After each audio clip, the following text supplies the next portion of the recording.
Good morning. Today is the 1st of April, and according to some Jewish authorities, tonight would be Nisan the 14th. Now, Watchtower has gone with April the 2nd in the evening as Nisan the 14th. So why the difference? Well, the astronomical or the scientific new moon was on the 19th of March, and that would be the 1st of Nisan. But many contend, and Watchtower among them, that the new moon had to be seen in Jerusalem by the high priest who controlled the calendar. And the new moon wasn't seen in Jerusalem until the 20th of March. Now you count 14 days forward and you come to the 2nd of March. But if you go with the astronomical new moon, then counting from the 19th of March, you come to the 1st of April in the evening. So here's a chance for us to use our Christian consciences and decide which date we're going to go with. Either, I believe, would be acceptable. So today is the memorial, or tomorrow, of Jesus' death. And what can we do about it?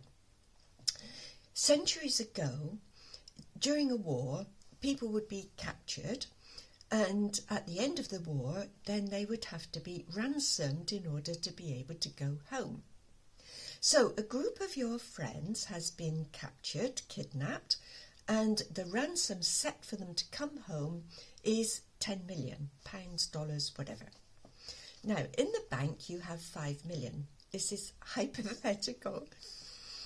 And you need to find another 5 million. So you sell everything, your houses, your cars, your furniture, your antiques. You end up with nothing. But you pay the ransom and your friends come home. Wonderful. So you think. Now, some of your friends would say, why didn't you just leave us where we were? We were fine. We were fed. It was all right. They weren't grateful at all. And another group weren't grateful because they said, well, it's what you ought to have done. You had the money. You were supposed to set us free. And then there would be a group who would appreciate the sacrifice you have made. You've ended up with nothing. And they come to you and they say, what can we do? Can we help in any way? And you will say to them, well, it would be nice if you could remember what I've done, but also pass it on. If you find someone else in need, and if you have the ability or something with which to help them, then do so. So how does this apply to Jesus Christ? So we can see from the scriptures, Matthew 20 and verse 28, for the Son of Man did not come to be served, but to serve, and to give his life a ransom for many. Adam sold us all into sin. One man got us into this mess. The ransom was one perfect human life. Jesus gave up everything to come here. He knew exactly what he was going to have to go through, because the prophecy in Isaiah chapter 53, and you might like to read the whole chapter, the prophecy was this, that the Messiah would be despised and rejected by men, a man of sorrows, acquainted with grief. He was despised and we esteemed him not. He bore our griefs and carried our sorrows. He was smitten and afflicted. He was pierced for our transgressions. Verse 7, he was afflicted, he was oppressed.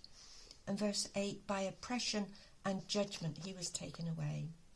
Jesus was under no illusions as to what he was going to have to go through. He knew it would be horrendous, but he loved us so much that he did it anyway. So we read in Hebrews chapter 12 and verse 2, looking to Jesus, the founder and perfecter of our faith, who for the joy that was set before him endured the cross, or the torture stake, despising the shame, and is seated at the right hand of God. His suffering was awful, but it was momentary. As he said in Luke chapter 24, after he'd been resurrected and he was explaining the prophecies, he said to his disciples, was it not necessary for the Christ to suffer these things, then to enter his glory? So we too, as followers of Christ, we will suffer, not as much as Jesus did, but for the joy that is set before all of us, we will endure this. So what can we do on a memorial date? Well, it would be nice to remember what Jesus did, and that's why he instituted the Last Supper. Keep doing this, he said, in remembrance of me. If we read in, Luke chapter 22. At the Last Supper, he said this, Luke 22:14. He said to them, I have earnestly desired to eat this Passover with you before I suffer. That very day, Jesus was going to die, and he knew that, and yet what did he do? He spent the time encouraging his disciples, his apostles.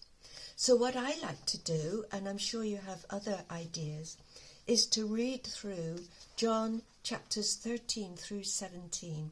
And these are the last words of Jesus, and it's all about encouraging his apostles. Now that is amazing, considering he knew he was going to die. We read in chapter 17 at the end, this is the prayer that he went to his Father. And once again, he's praying that his Father will look after the ones that follow him. In verse 20, he said, I do not ask for these only, that's only for his apostles, but also for those who will believe in me through the word of the apostles. And he wanted the apostles to see his glory at a future date. So these are the ones that Jesus has asked for God to look after. We are the ones who believe in Jesus through the word of the apostles. We can be assured that God will take care of us. But in the meantime, it would be good to really appreciate what Jesus has done. Now, as to the taking of the bread and the wine, once again, I would like us all to develop our own Christian consciences. I'll put all the occasions of the Last Supper, the cross-references below, and perhaps we could look through those and decide for ourselves, do we take the emblems or not? I don't wish to put my conscience onto everyone else.